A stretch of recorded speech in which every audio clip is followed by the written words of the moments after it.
E se tudo o que você aprendeu sobre Caim estiver incompleto? Não errado, incompleto. Existe uma diferença enorme entre as duas coisas. A maioria das pessoas conhece a história básica. Caim matou Abel. Deus o puniu. Ele saiu e foi morar em outro lugar. Fim da história. Mas e se eu disser que essa história é apenas a primeira página de algo muito maior? E se o exílio de Caim não foi apenas um castigo, mas o início de uma civilização inteira construída sobre princípios opostos aos de Deus? Gênesis 4:16 nos diz que Caim saiu da presença do Senhor e habitou na terra de Nod. Essa única frase carrega um peso que a maioria das pessoas nunca percebe. Sair da presença do Senhor não é apenas mudar de endereço. É uma ruptura espiritual. É o momento em que um ser humano escolhe viver de costas para o seu Criador. E essa escolha tem consequências que ecoam até hoje. A maioria das pessoas assume que a história de Caim termina depois de alguns versículos em Gênesis, que ele simplesmente desapareceu na história. Mas a verdade é que a Bíblia etíope, com seus textos adicionais como o livro de Enoque, o livro dos Jubileus e o livro de Adão e Eva, nos conta uma história muito mais detalhada. Uma história de dois caminhos, dois tipos de humanidade, duas formas de viver neste mundo. E a batalha entre essas duas forças nunca terminou.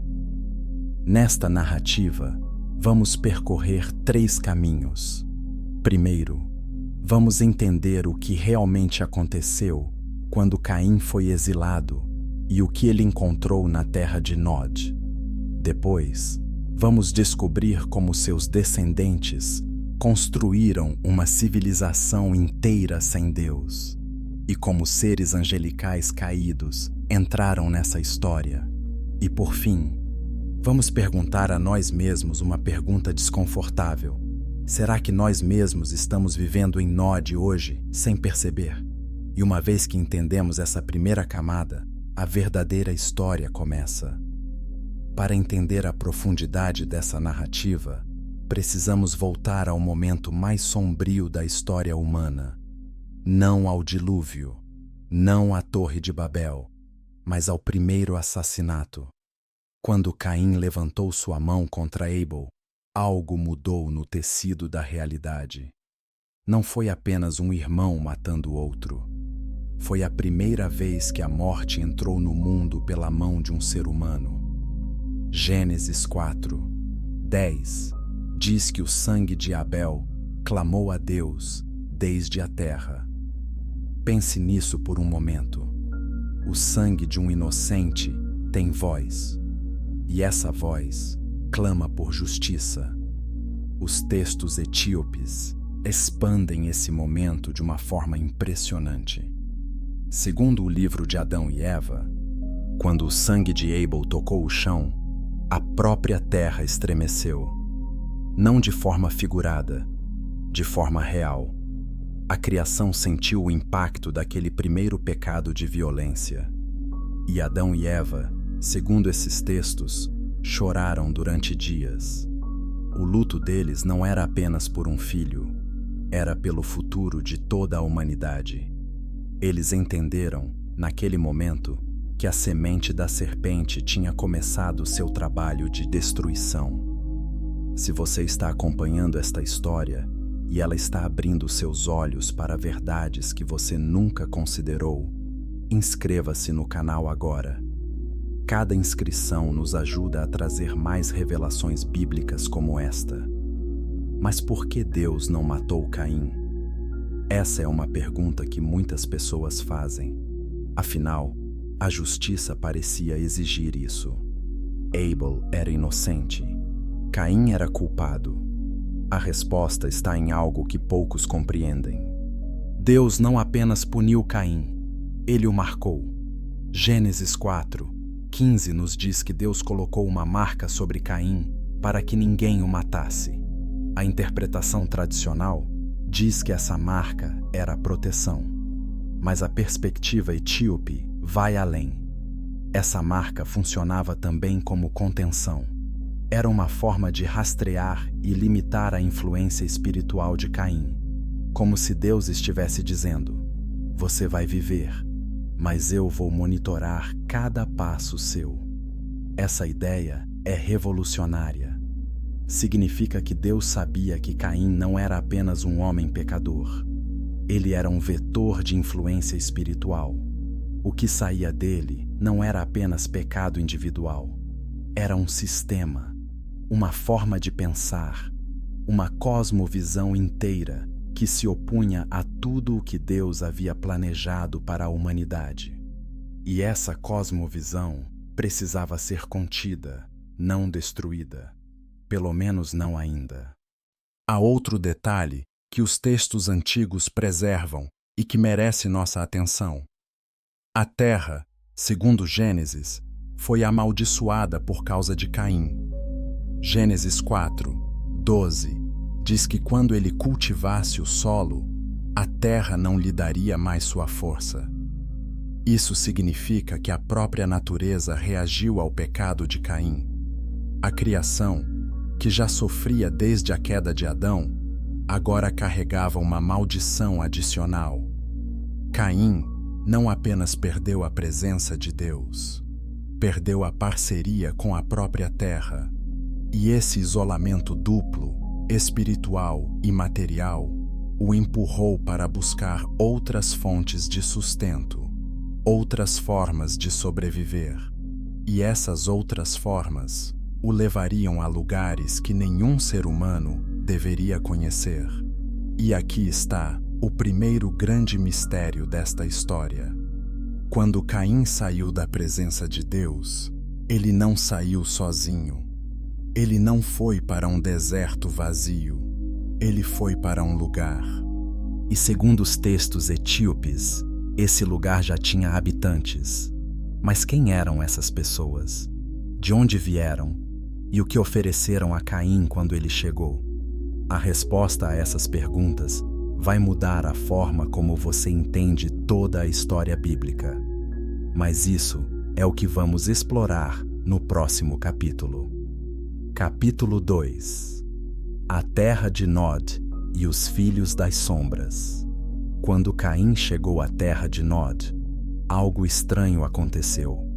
A palavra Nod, em hebraico, significa errante, significa vagar, significa não ter raízes, não ter um lar espiritual. É mais do que um endereço no mapa, é uma condição da alma. E os textos etíopes descrevem essa terra de uma forma que vai muito além do que encontramos no texto de Gênesis. Segundo o livro de Adão e Eva, quando Caim cruzou para Nod, ele foi recebido por entidades que os textos chamam de filhos das sombras. Não eram seres humanos comuns. Eram seres que já habitavam uma zona de separação de Deus, uma espécie de dimensão espiritual onde a presença divina não alcançava da mesma forma. Esses seres ofereceram algo a Caim, não comida ou abrigo, conhecimento. Um tipo de conhecimento que vinha de fora do plano divino. Agora, pense nisso com cuidado. Existe um padrão bíblico muito claro aqui. No Jardim do Éden, a serpente ofereceu a Eva conhecimento. Na terra de Nod, seres misteriosos ofereceram a Caim conhecimento. O padrão é o mesmo. Toda vez que a humanidade se afasta de Deus, alguém aparece oferecendo sabedoria proibida como substituto. E toda vez, o preço é altíssimo. Se essa conexão está fazendo sentido para você, deixe um like agora. Isso ajuda mais pessoas a encontrar essa verdade. A Bíblia etíope trata Nod não como um simples lugar geográfico, mas como um portal, uma porta de entrada para uma realidade diferente. E Caim não apenas entrou nessa realidade, ele abraçou tudo o que ela oferecia. Os textos descrevem que Caim começou a aprender coisas que nenhum ser humano deveria saber naquele estágio da história. Técnicas de manipulação, formas de organizar pessoas em sistemas de controle, métodos de construção que iam além da capacidade humana natural. Isso nos leva a uma pergunta inquietante. Se Caim aprendeu tudo isso em Nod, de quem ele aprendeu? Os filhos das sombras mencionados nos textos etíopes parecem estar conectados a algo muito maior, algo que o livro de Enoque vai descrever em detalhe mais adiante. Seres celestiais que abandonaram sua posição original, anjos que desceram à terra com uma agenda própria. Mas estamos nos adiantando. O que precisamos entender agora é que Nod não era um deserto, era um sistema, era uma forma alternativa de civilização. E Caim se tornou o primeiro líder humano dessa civilização. Ele não estava simplesmente fugindo de Deus. Ele estava construindo um mundo novo, um mundo onde Deus não era necessário, um mundo onde o conhecimento substituía a fé, onde o poder substituía a obediência, onde a engenhosidade humana substituía a dependência divina. Gênesis 4:17 nos conta algo impressionante. Caim construiu uma cidade. Pense no que isso significa.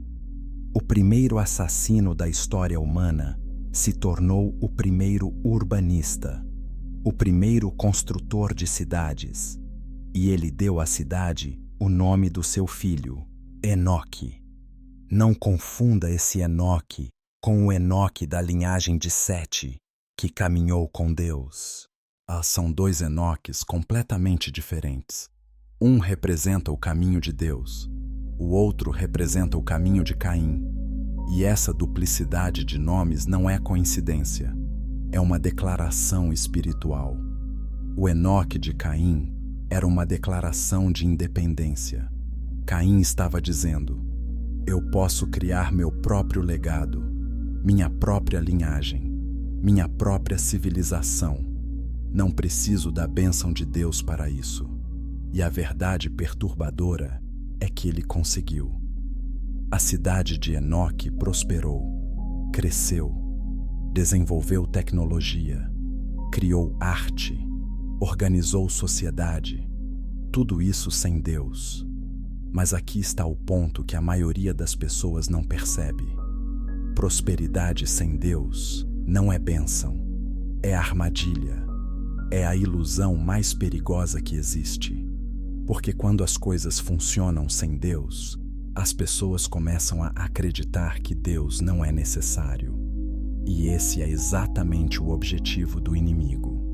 Não destruir a humanidade, mas fazê-la esquecer que precisa de Deus. Comente agora. Você já percebeu esse padrão na sociedade moderna? Compartilhe sua opinião nos comentários. Os estudiosos da tradição etíope apontam algo fascinante sobre a estrutura social de Enoque. Não era uma democracia, não era uma comunidade de iguais, era uma pirâmide.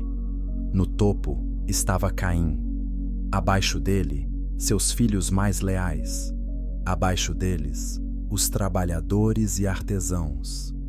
Cada pessoa tinha uma função, cada pessoa era parte de uma engrenagem. E ninguém questionava o sistema porque todos recebiam algo em troca: segurança, comida, entretenimento. O preço: obediência total a uma estrutura que excluía Deus completamente. Esse modelo de sociedade piramidal, baseado em controle e recompensa, é surpreendentemente familiar quando olhamos para muitas estruturas de poder que existem hoje. E a cidade de Enoque era apenas o começo, porque os descendentes de Caim não pararam ali. Eles continuaram construindo, continuaram inovando, continuaram se afastando cada vez mais de qualquer vestígio da presença divina. E o que eles construíram vai além do que a maioria das pessoas imagina. Mas antes de entrarmos nesse capítulo, precisamos entender algo crucial. A cidade de Enoque não era apenas uma cidade, era uma arma espiritual e foi projetada como tal desde o primeiro dia. Capítulo 3. A civilização de Caim e a engenharia do esquecimento. Os descendentes de Caim são listados em Gênesis 4, e cada nome carrega um significado profundo. Jabal foi o pai daqueles que habitam em tendas e criam gado. Jubal foi o pai de todos os que tocam harpa e flauta. Tubal-Caim foi o artífice de toda a obra de cobre e ferro. Esses 3 nomes representam 3 pilares de civilização: economia, cultura e tecnologia militar. E todos vieram da linhagem de Caim. Isso deveria nos fazer parar e pensar: por que os inovadores da humanidade vieram da linhagem amaldiçoada? Por que não da linhagem de Sete? A resposta, segundo a perspectiva etíope, é perturbadora. A inovação da linhagem de Caim não era orgânica, não era fruto da curiosidade humana natural. Era acelerada por influência externa. Os conhecimentos que Caim recebeu em Nod foram passados aos seus filhos e netos. E esses conhecimentos vinham de fontes que não eram humanas. O livro dos Jubileus nos conta que os descendentes de Caim desenvolveram práticas que iam muito além da simples metalurgia ou pecuária. Eles criaram sistemas de adoração alternativos, rituais que invocavam forças espirituais, métodos de controle social baseados em hierarquia e segredo. Soa familiar? Deveria, porque muitos estudiosos traçam uma linha direta entre a civilização de Caim e o surgimento das primeiras sociedades secretas. Pense nos mistérios do Egito Antigo. Pense nos rituais da Babilônia. Pense nas tradições ocultas que passaram de cultura em cultura ao longo dos milênios. Todas compartilham o mesmo padrão: conhecimento guardado por poucos, revelado apenas a iniciados e sempre envolvendo algum tipo de poder espiritual que não vem de Deus. O modelo nasceu em Enoque. A cidade de Caim foi o protótipo. E cada sociedade secreta que surgiu depois é, de certa forma, uma cópia desse original. A cidade de Enoque, segundo os textos etíopes, não era uma cidade comum. Tinha uma arquitetura específica, um templo central, ruas dispostas em padrões geométricos que tinham significado espiritual. Era uma cidade projetada não apenas para abrigar pessoas, mas para organizar a sociedade humana sem nenhuma referência a Deus. Cada elemento da cidade tinha uma função, e essa função era manter as pessoas ocupadas, produtivas e completamente desconectadas do seu Criador. Era um sistema perfeito de distração. As pessoas acordavam, trabalhavam, se divertiam e dormiam sem nunca levantar os olhos para o céu, sem nunca perguntar de onde vieram ou para onde iam. A cidade de Enoque era uma bolha, um universo fechado onde Deus não tinha espaço. E para quem vivia dentro dessa bolha, tudo parecia normal, tudo parecia suficiente. Se você está aprendendo coisas que nunca ouviu antes, compartilhe este vídeo com alguém que precisa ouvir isso. Cada compartilhamento espalha a verdade. Pense no modelo que Caim criou. Uma sociedade onde as pessoas trabalham, produzem, se divertem e vivem suas vidas sem nunca sentir falta de Deus. onde a música substitui a adoração, onde a tecnologia substitui a oração, onde a organização social substitui a comunidade de fé. Esse modelo não morreu com o dilúvio. Ele ressurgiu em todas as grandes civilizações que se levantaram contra Deus ao longo da história. Lameche, descendente de Caim, é um exemplo perfeito dessa degeneração progressiva. Gênesis 4, 23, 24 registra as palavras dele para suas esposas. Ele se gabava de ter matado um homem por tê-lo ferido e um jovem por tê-lo machucado. Enquanto Caim matou uma vez e sentiu medo do castigo, Lameche matava com orgulho. A violência tinha se tornado normal. O que era chocante para Caim se tornou rotina para seus descendentes. O pecado não fica estático. Ele sempre cresce. E aqui está algo que poucos pregadores mencionam. Lameque também foi o primeiro polígamo mencionado na Bíblia. Ele tomou 2 esposas, Ada e Zilá. Isso não é um detalhe menor.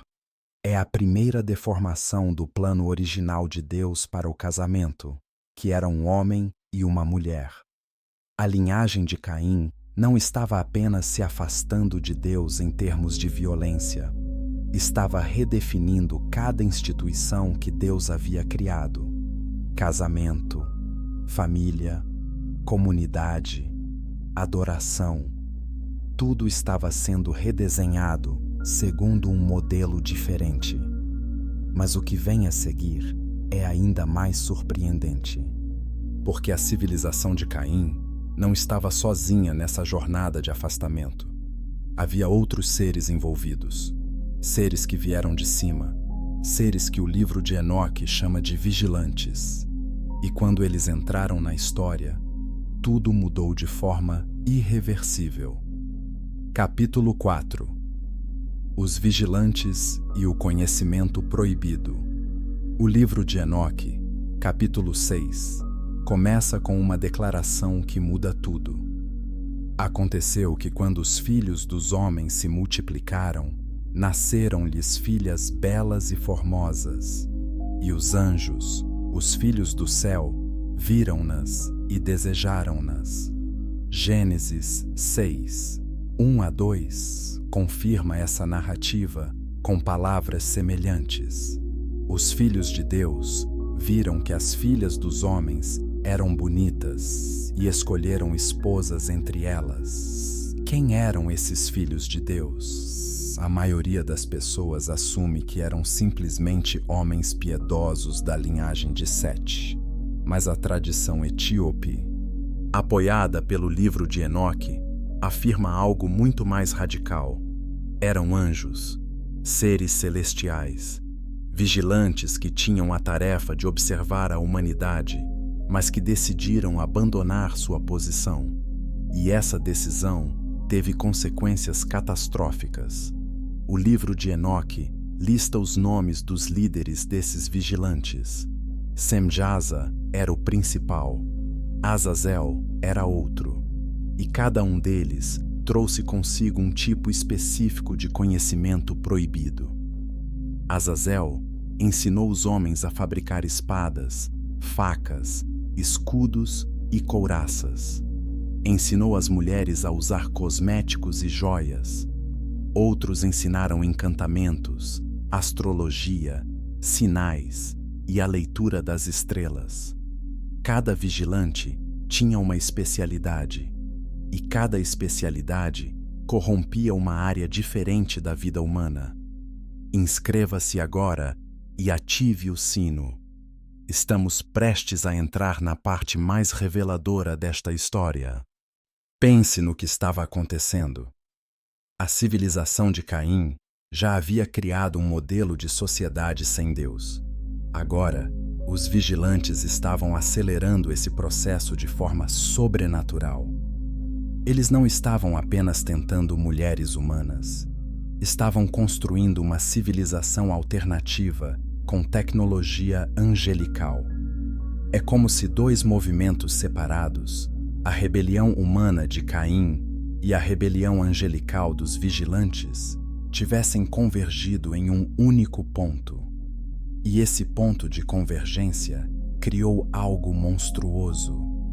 Os vigilantes não apenas ensinaram a humanidade, eles se misturaram com ela. E dessa mistura nasceram os Nefilins.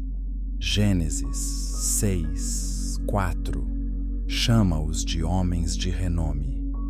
O livro de Enoque os descreve como gigantes que consumiam tudo o que os homens produziam. Quando a comida não era suficiente, começaram a devorar os próprios seres humanos. A imagem é horrível, mas o ponto é claro.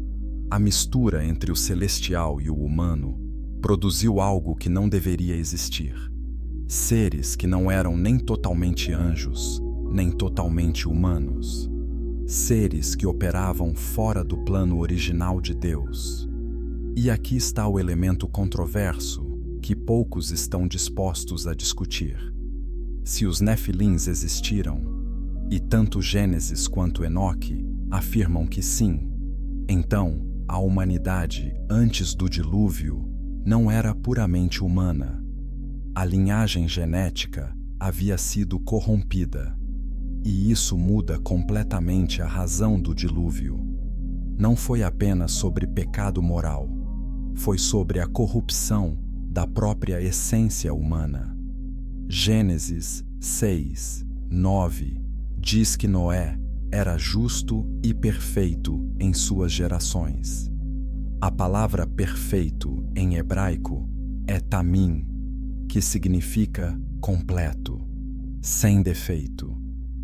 Muitos estudiosos acreditam que isso se refere não apenas à moralidade de Noé, mas à pureza da sua linhagem genética. Essa interpretação é poderosa e tem implicações que vão muito além do que muitos percebem. Considere o seguinte: se a corrupção genética era o problema central, então cada nascimento de um Nefilim representava mais um passo em direção à extinção da humanidade verdadeira. Cada geração que passava, menos seres humanos puros existiam. Era uma contagem regressiva, uma corrida contra o tempo. E Deus, que vê o futuro, sabia exatamente quando o ponto de não retorno seria alcançado. O dilúvio veio no momento exato em que a humanidade genuína estava à beira da extinção. Isso significa que Deus não enviou o dilúvio simplesmente porque as pessoas eram más. Ele enviou porque a própria humanidade estava sendo reescrita. Os vigilantes estavam criando uma nova espécie. E se essa nova espécie tivesse dominado completamente, não haveria mais seres humanos verdadeiros na Terra. Não haveria linhagem pura para que o Messias viesse. Todo o plano de redenção teria sido destruído antes de começar. Se essa revelação está abrindo sua mente, comente a palavra verdade nos comentários. Queremos saber quantas pessoas estão sendo impactadas por esta história, mas a história fica ainda mais profunda. Porque os vigilantes não agiram sozinhos. Eles tinham um plano. E esse plano era mais organizado do que a maioria das pessoas imagina.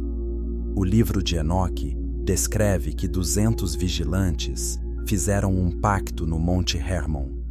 Eles juraram uns aos outros que desceriam à terra juntos, que compartilhariam a culpa, que nenhum deles voltaria atrás. Foi uma conspiração coordenada, o primeiro pacto secreto da história. E esse pacto gerou consequências que se estenderam por milhares de anos. O conhecimento que os vigilantes trouxeram não desapareceu com o dilúvio. Ele foi preservado, transmitido, escondido em tradições secretas, codificado em símbolos e rituais. E muitos pesquisadores acreditam que esse é o verdadeiro fundamento das sociedades secretas que existem até hoje, desde os mistérios egípcios até as tradições maçônicas modernas. O fio condutor é o mesmo: conhecimento proibido, transmitido em segredo, fora do alcance de Deus. Mas tudo isso estava prestes a enfrentar o julgamento divino. E esse julgamento viria em forma de água. Capítulo 5. O dilúvio, os gigantes e a purificação da terra. Gênesis 6, 5 a 7 descreve o estado do mundo antes do dilúvio com palavras que arrepiam. O Senhor viu que a maldade do homem se multiplicara sobre a terra e que toda a imaginação dos pensamentos de seu coração era só má continuamente. E arrependeu-se o Senhor de haver feito o homem sobre a terra e pesou-lhe em seu coração. Essa é a dor de um Criador olhando para sua criação completamente desfigurada. Cada palavra desse texto carrega um peso enorme. A expressão só má, continuamente, não deixa espaço para exceções. Não havia momentos bons entre os maus. Não havia pausa na maldade. O coração humano, corrompido pela influência combinada da linhagem de Caim e dos vigilantes, tinha se tornado uma fábrica constante de perversidade. Mas agora, entendemos por que essa desfiguração era tão grave. Não se tratava apenas de pessoas fazendo coisas erradas. A própria estrutura da humanidade estava sendo alterada. Os nefilins caminhavam sobre a terra. Os vigilantes ensinavam artes proibidas. A linhagem de Caim havia construído uma civilização inteira baseada na rebelião. E a linhagem de Sete, que deveria ter se mantido separada, tinha começado a se misturar com a de Caim. Gênesis 6, 2 registra esse momento trágico. Os filhos de Deus, neste contexto possivelmente referindo-se também aos descendentes piedosos de Sete, viram que as filhas dos homens eram bonitas e as tomaram como esposas.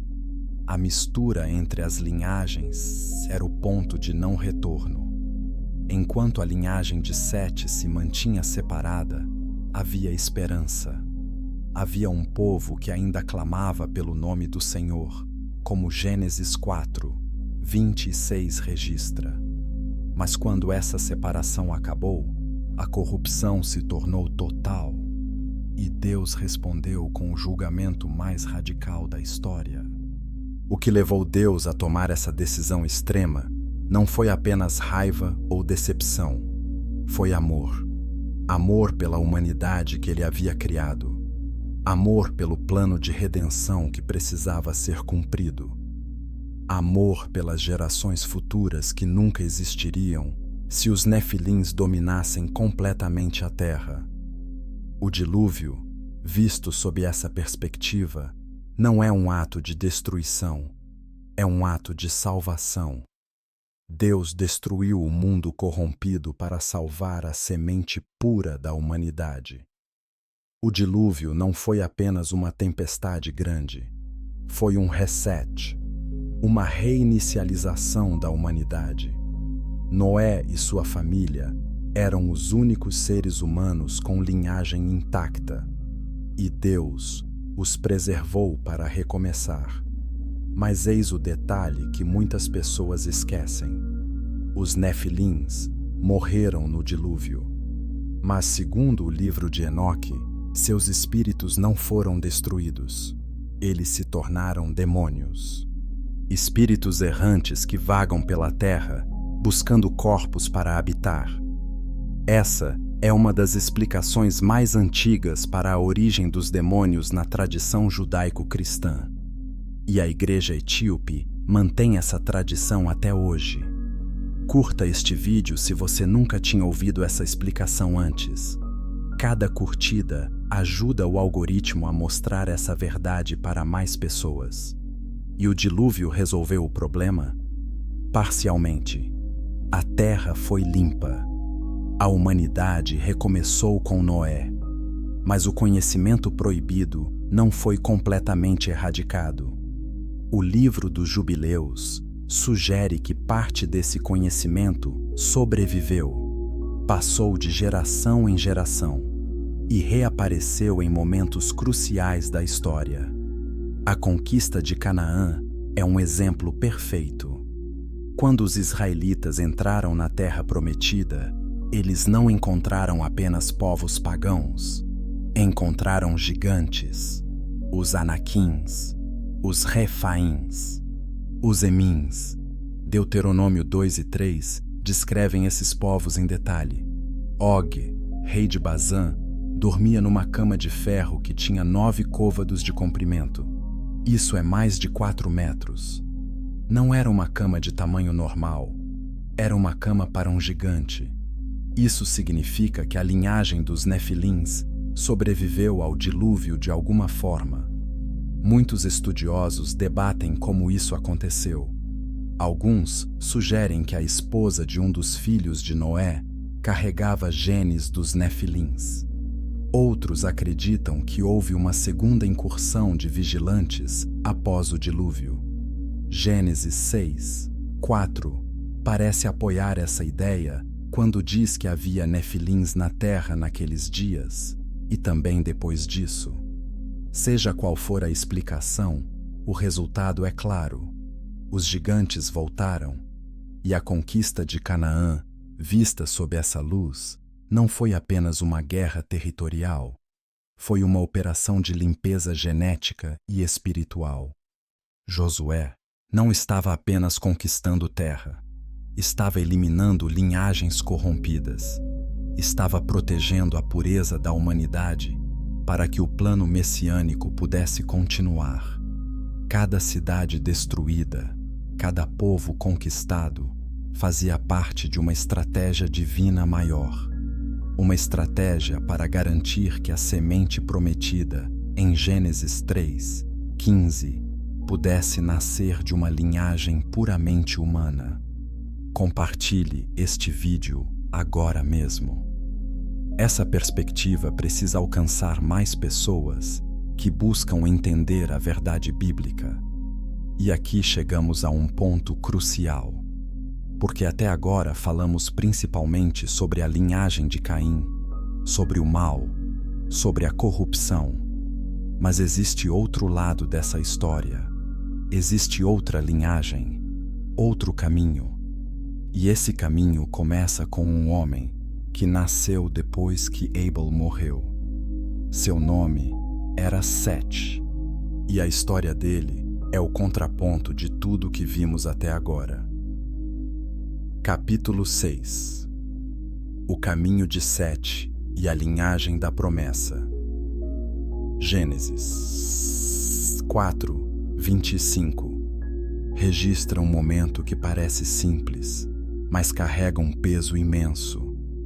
Adão conheceu sua mulher novamente, e ela deu à luz um filho, e chamou o seu nome Sete, porque disse ela: Deus me deu outro filho em lugar de Abel, a quem Caim matou. Sete não era apenas mais um filho, era o substituto divino, era a resposta de Deus ao assassinato de Abel. Era a garantia de que a linhagem piedosa não seria extinta. E o versículo seguinte, Gênesis 4, 26, confirma isso de forma poderosa. A Sete também nasceu um filho, e chamou o seu nome Enos. Então, se começou a invocar o nome do Senhor. Essa frase é um divisor de águas. Enquanto a linhagem de Caim construía cidades, inventava instrumentos musicais e forjava armas, a linhagem de Sete fazia algo completamente diferente. Orava, adorava, buscava a presença de Deus, A tradição etíope expande essa narrativa de forma bela. Segundo esses textos, a linhagem de Sete vivia nas terras altas, perto do local onde Adão e Eva haviam sido colocados após a expulsão do Éden. Eles mantinham uma vida simples, não construíam grandes cidades, não buscavam tecnologia avançada.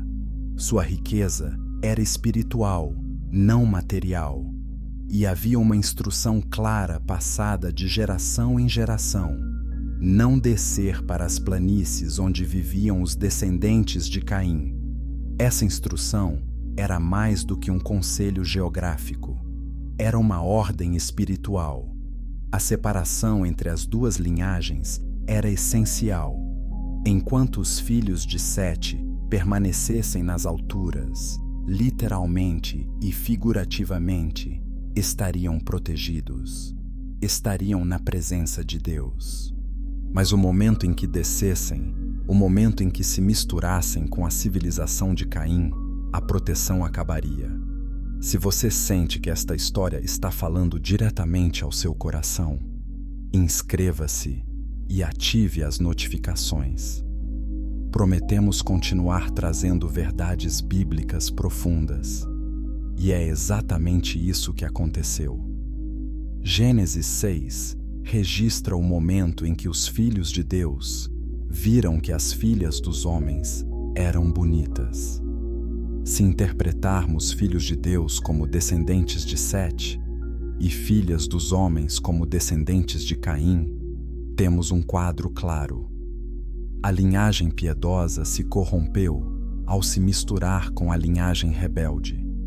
A separação acabou, e com ela, a proteção divina. Os textos etíopes descrevem esse processo com detalhes dolorosos. Os descendentes de Sete começaram a descer das montanhas atraídos pela música, pela beleza e pela cultura da civilização de Caim. Os instrumentos de Jubal, as joias e cosméticos que os vigilantes haviam ensinado as mulheres a usar, a vida vibrante e excitante das cidades de Caim. Tudo isso era irresistível para uma geração que nunca havia experimentado nada além da simplicidade das terras altas. E aqui está uma lição que transcende o tempo. A tentação raramente se apresenta como algo feio. Ela se apresenta como algo bonito, atraente, avançado, moderno.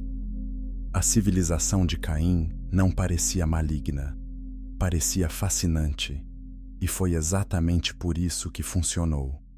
Os filhos de Sete não se corromperam porque escolheram o mal conscientemente. Se corromperam porque não reconheceram o mal disfarçado de progresso. O livro dos Jubileus acrescenta um detalhe comovente a essa história. Diz que os patriarcas da linhagem de Sete, em cada geração, advertiam seus filhos: não desçam, não se misturem, não se deixem seduzir pelo brilho da civilização de Caim. Adão, antes de morrer, reuniu seus descendentes e lhes deu essa instrução final. Sete repetiu o aviso. Enos fez o mesmo. Geração após geração, a mesma mensagem era passada. E geração após geração, alguns obedeciam e outros não. A fidelidade nunca é automática. Cada pessoa precisa fazer sua própria escolha. Mas havia exceções. Homens que se recusaram a descer, que mantiveram a separação. O mais notável de todos era Enoque, filho de Jarede. Não o Enoque da linhagem de Caim, o outro Enoque. Gênesis 5, 24 diz que Enoque andou com Deus e já não era, porque Deus o tomou. Numa época em que toda a humanidade estava se corrompendo, um homem caminhou tão intimamente com Deus que não experimentou a morte. Isso é extraordinário. O livro de Enoque nos conta o que esse homem viu. Deus lhe mostrou visões do céu, do julgamento dos vigilantes, do futuro da humanidade e do destino final dos justos e dos ímpios. Enoque se tornou a testemunha divina daquela era, a prova de que era possível viver uma vida completamente dedicada a Deus, mesmo no meio da maior corrupção que o mundo já vira. E depois de Enoque veio Noé, outro homem que se recusou a se corromper, outro homem que manteve a linhagem pura, outro homem que caminhou com Deus quando todo o mundo caminhava na direção oposta. A linhagem de Sete não era perfeita. Muitos caíram, mas sempre havia um remanescente. Sempre havia alguém que se recusava a descer para Nod. E essa recusa é o que manteve viva a esperança da humanidade. Mas a luta entre os dois caminhos não terminou com o dilúvio. Ela continuou, e continua até hoje. E o que vem a seguir vai mostrar como esse conflito antigo se manifesta no mundo moderno de formas que a maioria das pessoas nunca percebeu. Capítulo 7. A sombra de Caim no mundo moderno. O dilúvio acabou. Noé saiu da arca. A humanidade recomeçou. Mas o padrão se repetiu. Porque o problema nunca foi apenas genético. Era espiritual. E espíritos não morrem em enchentes. A mesma mentalidade que construiu a cidade de Enoque reapareceu em Babel. A mesma arrogância que disse, não precisamos de Deus, ecoou em cada império que se levantou contra o céu, desde então. Gênesis 11 descreve a Torre de Babel.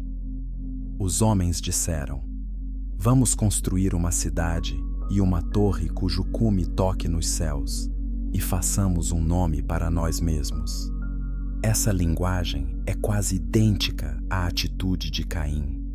Construir, criar um nome, organizar a humanidade em torno de um projeto que exclui Deus.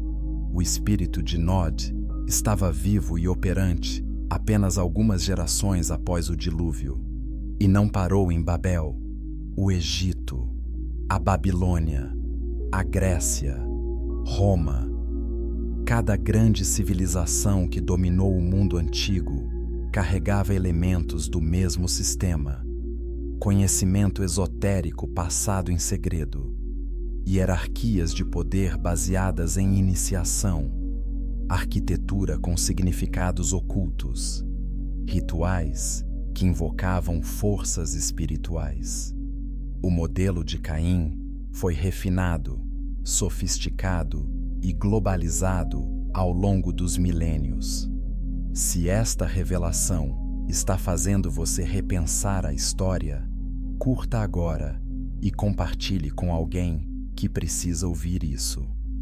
E aqui, chegamos a um ponto que muitas pessoas consideram controverso. Washington, D.C., a capital dos Estados Unidos, é uma cidade cuja arquitetura está repleta de simbolismo maçônico. Obeliscos, pentagramas no layout das ruas, templos inspirados na antiguidade clássica. Muitos dos fundadores dos Estados Unidos eram membros de lojas maçônicas. Isso é fato histórico documentado, não teoria da conspiração. Agora, a maçonaria não é uma religião no sentido estrito, mas seus rituais são profundamente espirituais. Suas tradições remontam aos construtores dos templos antigos, e muitos dos seus símbolos podem ser rastreados até o Egito e a Mesopotâmia.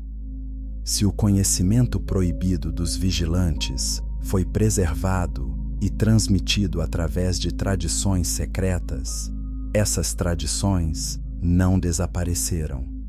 Elas evoluíram, se adaptaram, se camuflaram em cada cultura e em cada época. Mas talvez a manifestação mais moderna do caminho de Caim seja o movimento transhumanista.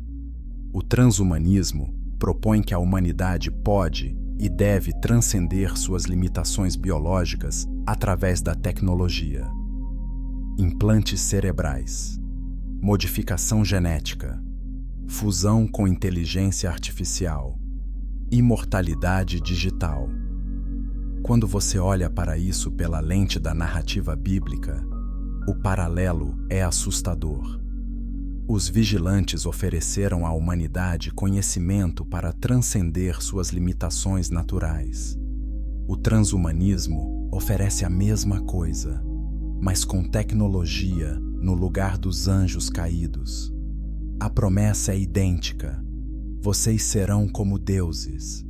Essa é a mesma promessa que a serpente fez a Eva no Éden. A mesma promessa que os seres de Nod fizeram a Caim. A mesma promessa que os vigilantes fizeram à humanidade antes do dilúvio. O vocabulário muda. A essência permanece a mesma. Comente abaixo. Você já havia percebido essa conexão entre o transhumanismo e as promessas dos vigilantes? Sua opinião importa para esta comunidade. E não é apenas o transhumanismo. A cultura moderna como um todo carrega marcas do caminho de Caim. A obsessão por entretenimento que distrai da reflexão espiritual. O materialismo que substitui a busca por Deus. A relativização moral que diz que cada um define sua própria verdade. A glorificação da independência humana como virtude suprema. Tudo isso são versões modernas da filosofia de Nod. Lameque se gabava de sua violência. A cultura moderna glorifica a violência em seus filmes, jogos e músicas. Os vigilantes ensinaram cosméticos e adornos para seduzir. A indústria da beleza moderna movimenta bilhões com a mesma promessa de transformação exterior. Tubal-Caim forjava armas de guerra. A indústria bélica moderna é a mais lucrativa do planeta. Os padrões são os mesmos. Apenas a escala mudou. E há algo ainda mais sutil acontecendo. A cultura moderna celebra a autonomia individual como o valor supremo. A ideia de que você não precisa de ninguém, especialmente de Deus, para construir sua vida. Essa é a essência do espírito de Nod. É a filosofia de Caim, embalada em linguagem motivacional moderna. Livros de autoajuda, coaching de sucesso, mentalidade de vencedor. Nada disso é mal em si, mas quando substitui a dependência de Deus, se torna exatamente o que a civilização de Caim era: uma vida brilhante sem fundamento eterno. Mas existe esperança, porque assim como sempre houve um remanescente na linhagem de Sete, sempre há pessoas que escolhem um caminho diferente. Pessoas que se recusam a viver em Nod. Pessoas que olham para toda a glória do mundo moderno e reconhecem que algo está faltando. Algo profundo. Algo que nenhuma tecnologia pode fornecer.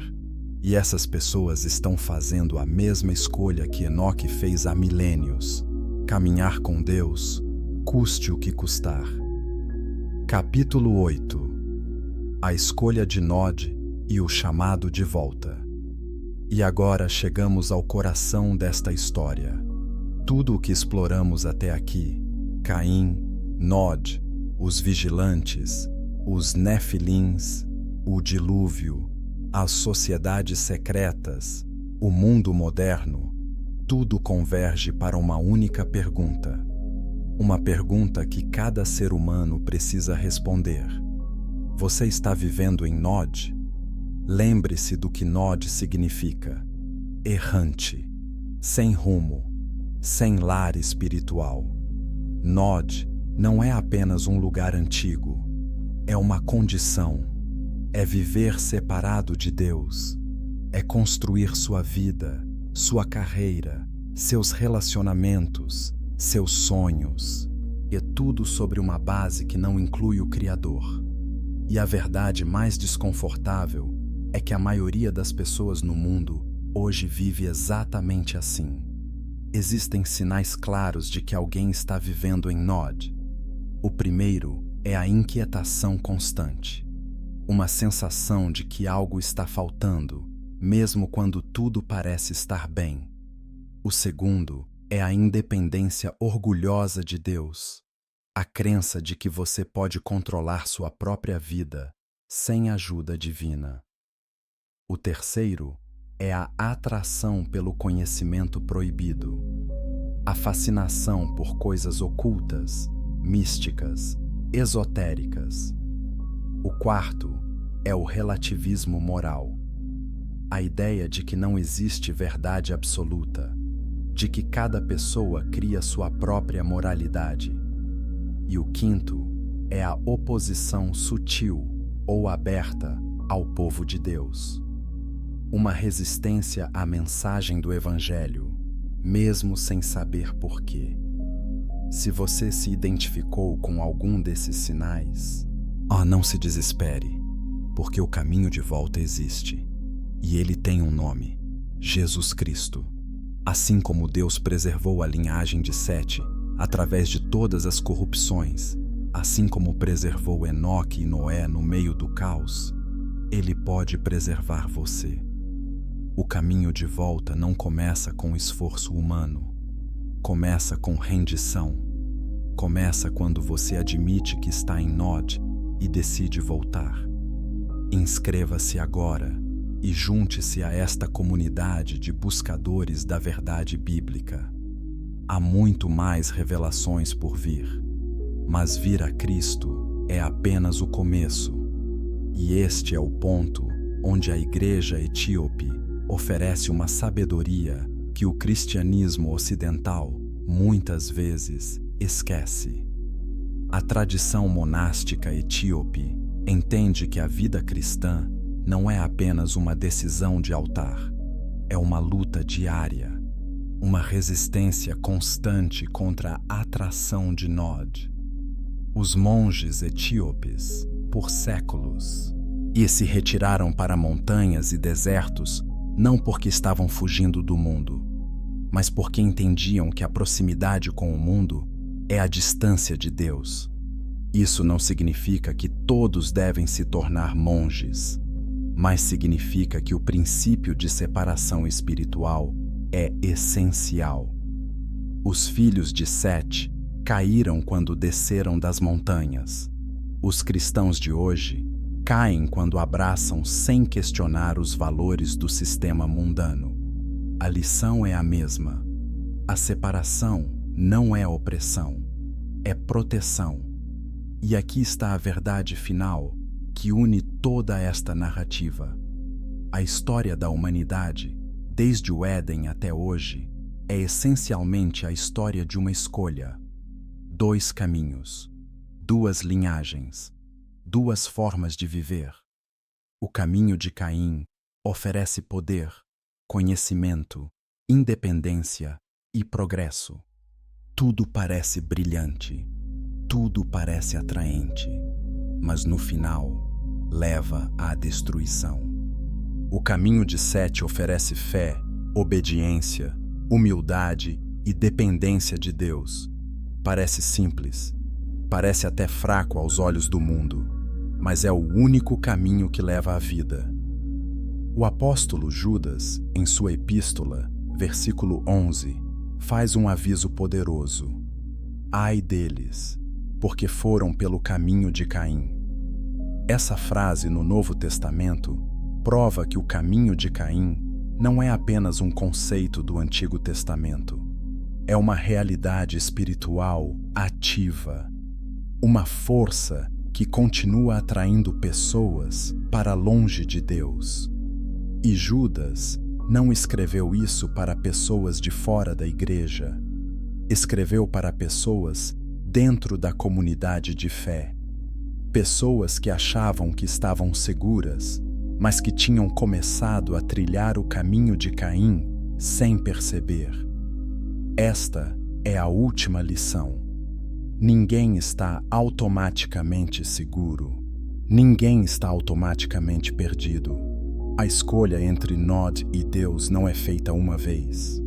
É feita todos os dias. Cada manhã, quando você acorda, está diante da mesma encruzilhada que Caim e Sete enfrentaram. Você pode construir seu dia sobre sua própria força, ou pode construir seu dia sobre a presença de Deus. A história de Caim e Sete não é apenas uma narrativa antiga, é um espelho. E quando olhamos para esse espelho com honestidade, cada um de nós se vê em algum lugar dessa história. A pergunta não é se você conhece essa história.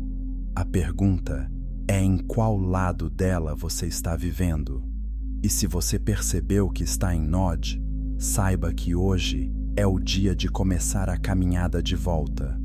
O Deus que preservou Noé no meio do dilúvio é o mesmo Deus que pode preservar você no meio do caos do mundo moderno.